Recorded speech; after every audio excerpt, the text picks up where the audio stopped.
Assalamualaikum warahmatullahi wabarakatuh. Nah, untuk kali ini Ibu akan menyampaikan materinya mengenai prosedur pencatatan bukti transaksi. Terlihat tidak? Terlihat, Bu. Iya, terima kasih. Untuk kompetensi dasar hari ini kita belajar mengenai menjelaskan bagaimana prosedur pencatatan bukti transaksi. Lalu yang 4.3, melakukan pencatatan bukti transaksi. Nah, indikator pencapaian kompetensinya adalah silakan dipahami dulu dengan seksama video berikut ini.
Bukti transaksi adalah suatu bukti yang tertulis atas atau bukti-bukti atas terjadinya setiap kegiatan di mana dalam suatu perusahaan atau bisnis. Nah, bukti yang menyatakan baru saja terjadi transaksi antara dua pihak yang mengakibatkan berpindahnya suatu uang atau barang.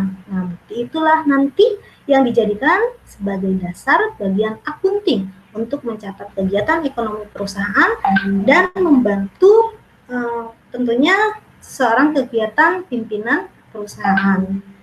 Nah, dari sini kira-kira bisa kalian pahami tidak? Yang berikutnya adalah menganalisis prosedur pencatatan bukti transaksi. Nah, untuk bukti transaksi tersendiri ini dibagi menjadi dua macam. Ada bukti transaksi ekstern di sini, lalu bukti transaksi intern. Di mana bukti transaksi ekstern adalah bukti transaksi yang terjadi antara dua perusahaan atau lebih, ya. Bukti transaksi intern adalah bukti transaksi yang terjadi di dalam suatu perusahaan, ya, di dalam suatu perusahaan. Bukti transaksi eksternal yang pertama itu adalah faktur, ya. Yang pertama adalah faktur, di mana pengertian faktur di sini adalah bukti transaksi pembelian atau penjualan dengan sistem pembayaran kredit.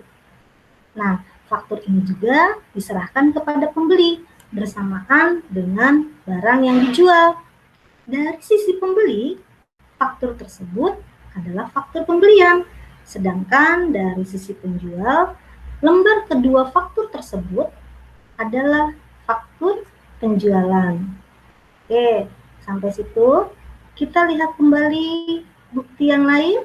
Nah, yang kedua adalah berupa kwitansi, di mana pengertian dari kwitansi di sini adalah bukti transaksi pembayaran yang ditandatangani oleh penerima uang.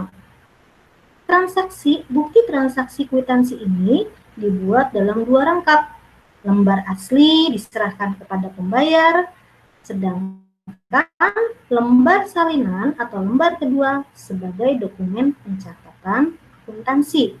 Nah, selain tanda tangan, juga harus dibubuhi cap dan materai sebagai tanda bahwa bukti transaksi ini adalah bukti transaksi yang sah. Oke, kita lanjutkan. Bukti transaksi eksternal yang ketiga yaitu berupa biljet giro. Maksud dari biljet giro ini adalah surat perintah pemegang rekening giro kepada banknya untuk memindah bukukan sejumlah ganti kepada nama penerima atau nomor rekening yang telah ditetapkan. Nah, uang juga di dalam biljet giro ini bisa dicairkan. Nah, tahap pencairannya itu terdiri dari 2 macam, ya. Dilihat di sini tahap pencairan untuk masalah uang yang ada dalam biljet giro. Yang pertama adalah tahap clearing, di mana tahap clearing ini digunakan penarikan dalam kota yang sama. Sedangkan tahap yang kedua dalam pencairan uang di biljet giro itu adalah tahap inkaso. Tahap inkaso ini untuk penarikan di luar kota atau negara lain. Nah, ini bisa dilihat contohnya seperti ini. Ya, dilanjutkan yang ketiga tadi sudah, lalu yang keempat juga faktur sudah, dan yang kelima di sini ada berupa cek.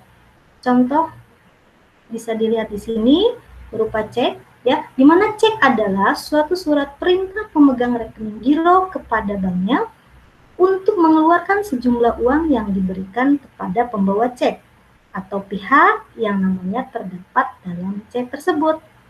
Nah, pengeluaran cek harus disertai dengan penerimaan kwitansi, di mana cek ini juga terdiri dari 2 lembar. Lembar yang pertama disebut sebagai lembaran utama, dan lembaran yang kedua disebut sebagai struk atau bonggol cek. Nah, yang selanjutnya langkahnya adalah yaitu bahwa kalian harus membuat latihan soal yang sudah disiapkan oleh Ibu dalam Google Drive dengan mengklik link seperti ini. Ya, lalu untuk kode Google Classroom-nya seperti ini. Nah, ini juga bisa digunakan untuk mengisi kehadiran. Nah, tugas yang dibuat itu nanti akan tersimpan dalam dalam Google Classroom. Oke. Selanjutnya, apa saja sih yang sebetulnya dinilai dalam pembelajaran kita selama 1 tahun ini? Nah, Ibu di sini akan menjelaskan bagaimana instrumen penilaian yang harus dilakukan oleh seorang guru terhadap peserta didiknya, di mana yang pertama yaitu yang pasti ada penilaian pengetahuan. Nah, penilaian pengetahuan tadi berkaitan dengan pengisian latihan-latihan, soal-soal yang diujikan. Bisa juga dengan hasil penilaian tengah semester, atau nanti penilaian pada akhir semester. Yang kedua, masuk kepada penilaian sikap disiplin, lalu jujur, rasa tanggung jawab, dan adanya rasa kerjasama. Yang ketiga, ada penilaian keterampilan. di mana penilaian keterampilan ini yang dinilai adalah bagaimana cara bertanya, ya, lalu bagaimana cara menjawab, bagaimana mencatat, bagaimana dengan jawaban, dan bagaimana dengan pertanyaan. Selanjutnya, instrumen penilaian dalam penilaian sikap sosial. Ya, yang pertama bagaimana bertanya, menyumbang ide atau pendapat, yang ketiga adalah menjadi pendengar yang baik, dan yang keempat adalah dengan cara bagaimana berkomunikasi. Nah, seperti itu ya. Sekian dari saya, tetap selalu menjaga keprotokolan kesehatan dengan menjaga jarak, mencuci tangan, dan selalu menggunakan masker apabila sedang bepergian. Mohon maaf apabila ada kekurangan. Diakhiri. Assalamualaikum warahmatullahi wabarakatuh.